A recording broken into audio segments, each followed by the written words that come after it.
We now have new details emerging tonight about that beloved Hollywood couple, Rob and Michelle Reiner, and of course, what the final minutes of their life might have been like. The day Rob Reiner passed, the world seemed to take a pause. Rob was the man who had brought some of the warmest, most heartfelt stories to the American screen. And now, he was gone. His funeral was held in private, inside a small chapel in Brentwood. And just when it seemed the ceremony would end in silence, Billy Crystal slowly stood up, revealing some of the deepest secrets of Rob Reiner's life and stunning the entire world. Join us in this video as we bring you the details of this stunning revelation. Rob Reiner's sorrowful funeral. In the days that followed his passing, the news continued to spread. Headlines stacked one after another, and a name once woven into the memories of an entire generation was spoken again, this time more softly, more heavily. His passing slipped quietly into private conversations, behind closed doors, during late-night phone calls where no one talked about movies anymore. Everyone asked the same question, over and over. Why him? While the world outside buzzed with noise, Rob Reiner's farewell unfolded in silence. The small chapel felt sealed off, separated from the chaos beyond, as if only those closest to him were allowed to cross that invisible boundary. Inside, soft yellow candlelight washed over dark wooden walls. White flowers lined the aisle, their scent light but lingering, just enough to remind everyone this was a place meant for final goodbyes. The pews were packed tightly together. No one moved. No heads leaned in to whisper. Then the door at the back opened. Billy Crystal stepped inside. He didn't look around. He walked straight ahead, eyes fixed forward, as if one sideways glance might shatter the composure holding him together. In his hands, he carried a simple bouquet of white flowers, neatly tied.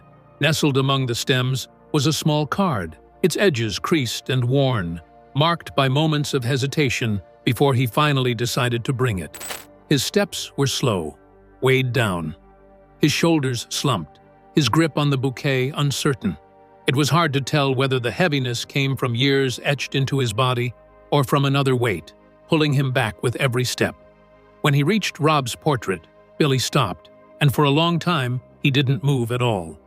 The pause lasted long enough to reveal the struggle inside him, between stepping forward or turning back, between acceptance and denial. His eyes rested on the photograph, not like a visitor paying respects, but like someone who had just lost his last anchor. Billy placed the flowers beneath the framed image, straightened the card, then turned and walked toward the front. He took the microphone from the wooden podium without bringing any notes. The room sank into complete silence as he stood there for a few seconds, as if bracing himself for something that could no longer be delayed.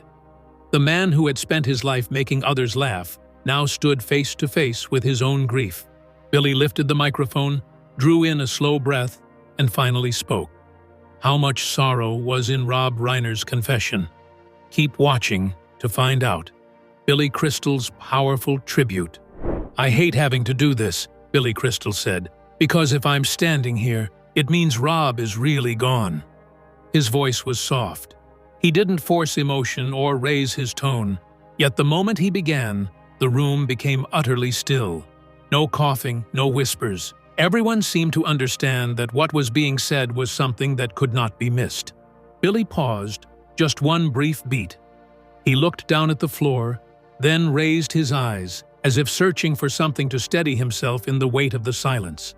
He said Rob Reiner was never a loud presence. He didn't enter rooms to command attention. Rob was simply there, present enough to make people feel safe, quiet enough to never make anyone feel pressured. And if you ever needed Rob, Billy said, you didn't have to look for him. You just had to know. Rob had small habits, ones that almost never changed.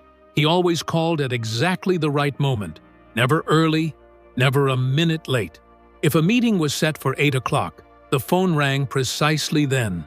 And after every show, every public appearance Billy made, Rob would send a short message. Just a few words. No explanation needed. Enough for Billy to know Rob had watched, that he was still there. And before anything about work, Rob always asked one question.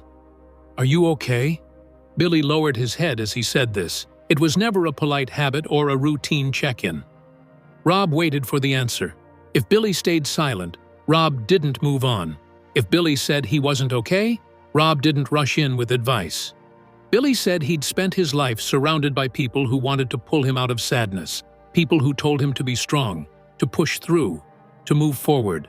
But Rob was different. Rob never tried to erase the sadness. As Billy spoke, he swallowed gently. The microphone trembled in his hand. Rob didn't try to save him from pain. He simply stayed. He sat beside Billy long enough for him to breathe again, in his own way. When Billy finished that thought, the room fell into a deep, heavy silence.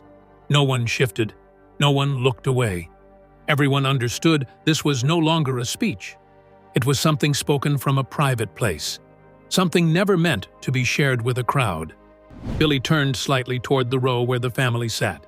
He didn't look directly at anyone, but his voice slowed, growing softer. What other emotional parts of Rob's life was Billy going to reveal? Let's see. Rob Reiner was never alone. Billy said Rob had never truly stood alone. Behind him, there was always his family. There was always Michelle, the place Rob returned to after long days, where laughter no longer needed to be loud. Billy didn't linger on this. He offered just one sentence, brief yet complete. If Rob was the laughter the world heard, he said, then Michelle was where that laughter came to rest. He bowed his head gently toward the family, not as a gesture, but as a wordless thank you, an acknowledgement. Then he turned back to the room, and his voice changed. There were no more stories, no more memories. Only the one thing he had tried to avoid from the very beginning, and could no longer hold back. Billy said he still had one unread message from Rob. A short one. Rob had sent it, and Billy thought he would respond later. He also still had a lunch planned with him, nothing important, just a meal. They had agreed to do it the following week. And there was one simple sentence Billy had meant to say, but kept telling himself, another time. As he reached this point, Billy lifted his head. He didn't look at anyone in the room. He stared into the empty space ahead, as if Rob were standing there, listening. "I thought we still had time," he said. Then, almost to himself, his voice barely above a whisper, "I let later steal the last time." Billy stopped. He closed his eyes for a few seconds, as if holding his voice together before it could break. The room stayed silent, not because anyone asked for it, but because no one knew what else to do. In that moment, Billy's pain no longer stood alone. It filled the room, shared by everyone there, without a single word needing to be spoken. And it was then that Billy realized there was a part of the story he had avoided from the beginning, something he could no longer keep to himself. He remained standing. He didn't rush to speak again, as if weighing whether what he was about to say truly belonged in that room. When he finally opened his eyes, his voice was lower, slower, entirely different. "There's something Rob told me," Billy said, "that he didn't want shared with anyone else. But today, I think I need to say it out loud. Not to judge, just so people can understand the kind of person he was." What was the secret Rob Reiner did not want shared? Keep watching to find out. Rob Reiner's biggest secret. Billy explained that Rob was never one to complain. He hated turning private struggles into burdens for others. If something could be endured in silence, Rob chose silence. But there were nights, very late ones, when Rob would call, not to vent, not to ask for advice. Sometimes, on the other end of the line, there was only silence. Long pauses, as if Rob were deciding whether he should speak at all. When he did, he asked questions that felt unfamiliar. They had nothing to do with movies or work. He asked about being a father, about watching your child change and not knowing what to hold on to in order to keep them close. Once, Rob asked him directly, "What is a father supposed to do when he feels his child is slowly slipping out of reach?" According to Billy, that was when Rob was speaking about his son, Nick Reiner. For many years, Nick had struggled with addiction, a long, exhausting battle the family faced again and again. Nick had entered rehabilitation 17 times, and not once could it truly be called a lasting success. But to Rob, the number had stopped mattering. What mattered was that he never allowed himself to believe any attempt would be the last. Billy didn't go into details. He only said that Rob had lived through too many almosts, almost peace, almost stability, almost hope, to understand that the deepest pain wasn't relapse itself. It was the helplessness of a father who could not suffer in place of his child. Whenever things fell apart, Rob returned to the same questions. What had he missed? Where had he not done enough? As Billy told it, there was no blame in Rob's voice, only fear. The fear of making one more mistake, the fear of saying too much or staying silent for too long, the fear that any choice at all might push his son even farther away. And it was during those calls that Billy realized Rob wasn't asking how to control his son. He was asking how to make his son understand that no matter what happened, he wouldn't have to face it alone. When Rob spoke about Nick, Billy said, there was no anger, no reproach. He spoke to me like someone who was afraid, Billy said. Not afraid of public opinion, not afraid of failure, but afraid of doing something wrong that could never be undone. Did Rob fail as a father, or was it just circumstance beyond his control? Keep watching to find out. Rob Reiner's fears as a father. Rob once told Billy that there were days when Nick was doing well, sober, sharp, speaking clearly enough to make him believe, just for a moment, that everything might eventually be okay. But there were other days, too, days when Rob looked at his son and couldn't tell where he was, lost somewhere in his own thoughts. Days when Rob didn't know what was happening inside him and didn't dare decide whether to step closer or pull away. According to Billy, what wore Rob down most wasn't anger, but helplessness. He worried about nights when he didn't know if his son would make it home safely. He worried about phone calls that could come at any moment. He worried about whether he had done enough, said the right things, or missed a sign he should never have ignored. And alongside all of that, Billy said Rob spoke about something else, something painfully difficult, money and inheritance. Not out of greed, not out of distrust, but out of deep unease.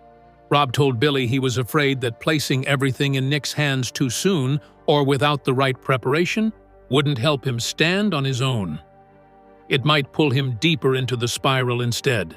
Thinking about a will kept Rob awake many nights, not because he didn't want to leave anything behind, but because he didn't know how to leave it behind the right way.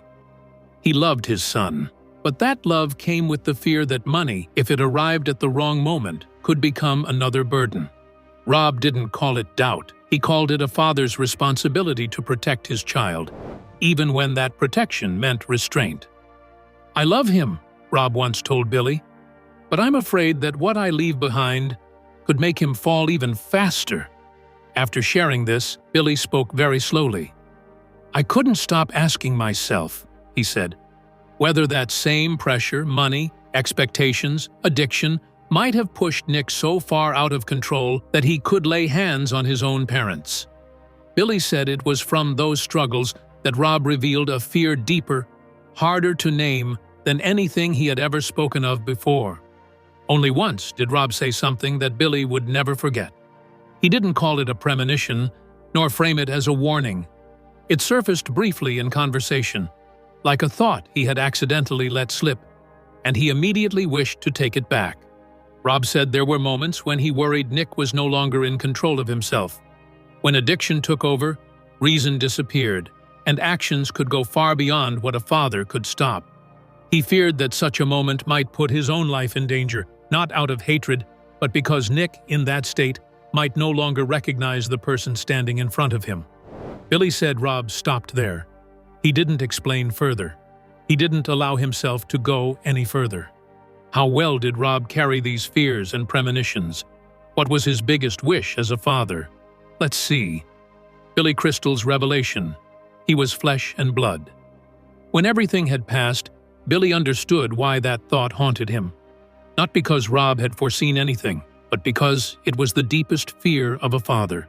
realizing that love alone might not be enough, neither to protect oneself, nor to protect the child one loves most. What hurt Billy the most, he said, was that Rob carried that fear alone. He never turned it into an accusation, never used it as a reason to distance himself from his son. He stayed, he kept calling, he kept waiting. He kept believing that as long as he was present, his child would not be completely lost. But when seen in hindsight, the fear Rob had once pushed aside was no longer fleeting. It became a wound, a question no one could answer. And it was this quiet, relentless worry that made Billy, standing there at the funeral, understand that Rob Reiner had lived his final years not only with love, but with a prolonged silent anxiety that had no escape. Once, Rob had said something to Billy that stuck with him forever. "I can direct everything on a film set, but I can't direct my son's life." Rob wondered whether there had been moments he had laughed off when he should have stopped. Moments when he should have asked more questions, stayed a little longer. He didn't say this as a loud self-reproach. It was more like a question that kept circling endlessly in his mind, with no answer, no closure. And one thing Billy emphasized again and again: Rob never abandoned his son. No matter how difficult things became, he stayed. He kept calling. He kept waiting. He kept hoping. Not blind hope, but the hope of a father who believed that as long as he remained present, his child would never be completely alone. At the funeral that day, as Billy recounted these moments, Rob Reiner no longer appeared as a director or Hollywood icon. He appeared as a flesh-and-blood father carrying a deeply human, fragile worry, one that felt painfully familiar to anyone who has ever loved a child they could not fully protect. Billy said that if people remembered Rob today, he hoped they would remember this first: that before all roles and titles, Rob Reiner was a father who tried his best in circumstances that were anything but easy. A father who fought in the only way he knew how, through presence, through love, and through never turning away, even when he wasn't sure he could win. Why did Billy have so many memories of Rob? How close were they before Rob's passing? Keep watching to find out. Thick as thieves, Billy's relationship with Rob. To Billy, Rob Reiner was never just a name in film history. He wasn't simply the director behind movies millions had seen. Rob was the person who had witnessed an entire lifetime of Billy Crystal. From the days he was still struggling to find his voice, to the moment he truly understood who he was in the world. They met before either of them was an icon, part of the same generation, sharing a very particular rhythm of comedy. Not loud, not cheap laughs, but grounded in observing people. Rob saw Billy not just as a comedian, but as someone who could give voice to thoughts people couldn't put into words. Billy saw Rob not merely as a director, but as someone who could take the smallest fragments of life and turn them into cinema without losing their kindness. Those who knew them said Rob and Billy could argue for tens of minutes over a single line of dialogue. One word, one pause, one beat of silence. Yet their arguments rarely ended in irritation. More often, they ended in laughter, a shake of the head, a shared realization that what mattered wasn't who was right, but whether the story felt true. They didn't need many words to understand each other, because they saw the world through something rare: kindness. That relationship found its clearest form when they worked together on When Harry Met Sally. Rob stood behind the camera, quietly keeping the rhythm of the story. Billy stood in front of it, carrying that rhythm to the audience through his voice, his eyes, and his deeply human silences. The film didn't need grand climaxes or dramatic twists. It lived in dialogue that seemed ordinary, yet touched on the things people were afraid to say, about love, about loneliness, about growing old with someone else. For many, it was a romantic film. For Rob and Billy, it was proof of how deeply they understood each other. One created the rhythm, the other carried it to the world. Together, they became a duo, recognized not through noise or spectacle, but through a shared understanding that needed no announcement. After the film, each went his own way. Rob directed, produced, and pursued the stories he believed needed to be told. Billy acted, hosted, and continued to make people laugh in his own distinctive way. They no longer worked side by side constantly. They no longer appeared together as often. But the connection never broke. It was the kind of friendship that didn't need daily meetings or polite check-in calls. One call was enough. One sentence, "I need to talk," and the other would respond. What really kept this strong bond going? What lengths could they go for each other? Keep watching to find out. Rob Reiner was more than an icon. According to Billy, Rob always showed up at the right moment, not to offer solutions, not to fix everything, just to be there, to sit, to listen, to ask one simple question, and, if needed, to share the silence. Over the years, their friendship shed its glamour. No more parties, no more shared photos, only presence. And that, Billy said, was why when Rob began worrying about his son, he chose to speak to him. Not because Billy had the answers, but because Billy was someone who wouldn't turn that worry into a story. Someone who would hold it where it belonged, a very human fear. People often say Hollywood is a place where every relationship is calculated. But Rob and Billy were different. They didn't need each other to become more famous. They needed each other to stay grounded. Rob was someone who knew Billy before the name meant anything to anyone else. Someone who was there during the periods when Billy himself wasn't sure he was good enough to stay.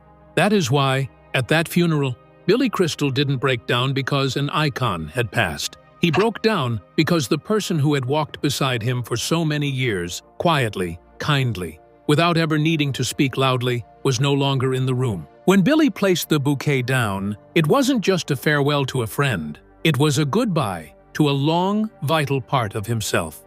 The speech ended in silence. No applause. No one stood. Billy laid the microphone down gently, as if afraid of dropping something else, and walked slowly toward the exit. His back was slightly hunched. Whether from exhaustion or from having left too much behind, no one could say. And Rob Reiner's journey ended there, not under bright lights, but in the quiet presence of those who had walked with him to the very end. Rob Reiner is gone, but what he left behind is more than a collection of films that became part of generations' memories. He left a way of storytelling, kind, sincere, and deeply humane.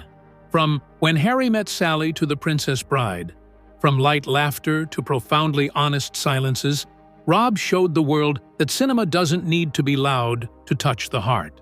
The story Billy Crystal shared isn't meant to dwell on loss. It's meant to offer a glimpse into Rob's journey, a man who knew how to listen, how to stay, and how to quietly support those around him, both on set and in life. Who was Rob Reiner, and what kind of journey did he have in life? Let's see. The icon, Rob Reiner. Robert Reiner was born on March 6, 1947, in the Bronx, New York City, into a Jewish family. His parents, Estelle and Carl Reiner, were both actors, and his siblings include poet and playwright Annie Reiner and painter, actor, and director Lucas Reiner. He grew up at 48 Bonnie Meadow Road in New Rochelle, New York.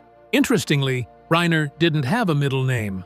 "My mother didn't have a middle name, my father didn't have one, so they didn't give me one," he once explained. Reiner made his television debut at just 14, appearing on the series Manhunt. He later attended Beverly Hills High School and spent 2 years studying at UCLA Film School from 1964 to 1966, though he didn't graduate. At 19, he joined an improv group with actor Larry Bishop, performing as the opening act for jazz singer Carmen McRae at San Francisco's Hungry Y Club. In the early 1960s, he trained at the Bucks County Playhouse in New Hope, Pennsylvania. One of his earliest credited screen appearances was a non-speaking role as Thomas, a horse wrangler, in a 1962 episode of Wagon Train. During the late 1960s, Reiner appeared in small roles on TV shows such as Batman, That Girl, The Andy Griffith Show, Room 222, Gomer Pyle, USMC, and The Beverly Hillbillies. He also appeared in several films, including some directed by his father, like Where's Papa? Reiner's career in television writing began with the Smothers Brothers Comedy Hour in 1968 to 1969, where he worked alongside Steve Martin and Carl Gottlieb. In 1969, he directed a play at Los Angeles' Oxford Theater, the exposure of Raymond Splattrus, and starred in another, The Howie Rubin Story, both written by Philip Mishkin. That same year, Reiner and Jeff Bridges both made their film debuts in the United Artists movie Halls of Anger, a story about school desegregation. In 1971, Reiner married actress and director Penny Marshall. He adopted her daughter from a previous marriage, actress Tracy Reiner. The marriage ended in divorce in 1981. While directing When Harry Met Sally, Reiner met photographer Michelle Singer. Their connection not only influenced his decision to change the film's ending, but also eventually led to their marriage in 1989. Together, they had 3 children, sons Jake and Nick, and daughter Romy. In 1997, Reiner and Singer co-founded the I Am Your Child Foundation. Later, in 2004, they launched Parents Action for Children, a nonprofit aimed at 2 goals: raising awareness about the importance of a child's early years through celebrity-hosted educational videos for parents, and influencing public policy through parental education and advocacy. What led to Reiner's tragic passing? Keep watching to find out. The death of Rob Reiner. Reiner described his childhood home as not being observantly Jewish, although he did have a bar mitzvah. His father, Carl, had become an atheist in response to Hitler and the Holocaust. Reiner himself identified as an atheist during a 2012 appearance on Real Time with Bill Maher.